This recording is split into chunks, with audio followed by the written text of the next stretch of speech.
अल निनोचा प्रभाव बघता यंदा राज्यामध्ये पाऊस कमी होईल असं सांगितलं जातं. त्यामुळं पेरण्या उशिरा करावं असं प्रशासन आणि राज्य सरकारच्या वतीनं सगळ्यांना शेतकऱ्यांना आवाहन केलं जात आहे. पण नांदेड जिल्ह्यामध्ये जर बघितलं गेलं तर अ, काही भागामध्ये अक्षरशः धूळ पेरणी सुरू आहे, तर काही भागामध्ये जे आहे ते काळ्या पानावर कापसाची लागवड सुद्धा करण्यात आली आहे.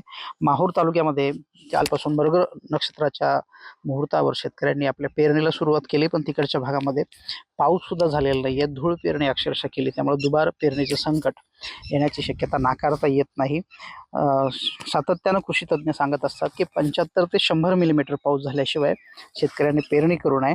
पण अशा पद्धतीनं सगळं कापूस लागवड असेल किंवा सोयाबीनची पेरणी जर पाहता, उडदाची पेरणी जर पाहिली तर ती केली जात आहे. साधारणतः दुसऱ्या-तिसऱ्या आठवड्यापासून कापूस जूनच्या लावावा, 30 जूनपर्यंत कापूस लावता येत असतो.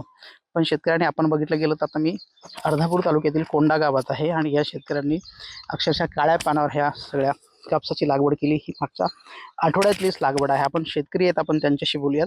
बाबा, एवढा लवकर कापूस लागवड करायची काय कशामुळे लवकर इतक्या केले? पुढे आवडी येते, चांगला कापूस भरपूर येते.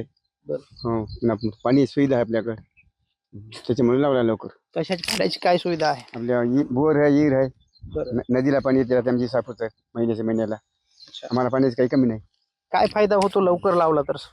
कापूस चांगला निघते, उत्पन्न जास्त निघते. बरं. हां, रोग कमी पडते, माल चांगला लागते, पाते फुलं लागतात भरपूर लवकर लागवड केल्यानं. अच्छा. पाऊस पाऊस लांबला पाऊस तर हो, पुन्हा पाणी द्यायची सुविधा आहे की आपल्याकडे.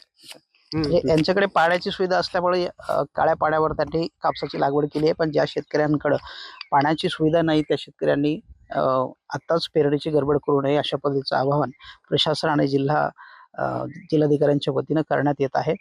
त्यामुळं पाणी उपलब्ध असेल तरच शेतकऱ्यांनी हा सगळा जुगार खेळावा, अन्यथा दुबार पेरणी येण्याची शक्यता नाकारता येत नाही. त्यामुळे शेतकऱ्यांनी आपलं बियाणं, खत महागडं विनाकारण वाया घालू नये असं आवाहन सुद्धा केलं जात आहे. व्हिडिओ जर्नलिस्ट गणेशसह गजानन देशमुख, TV9 मराठी, कोंढा, नांदेड.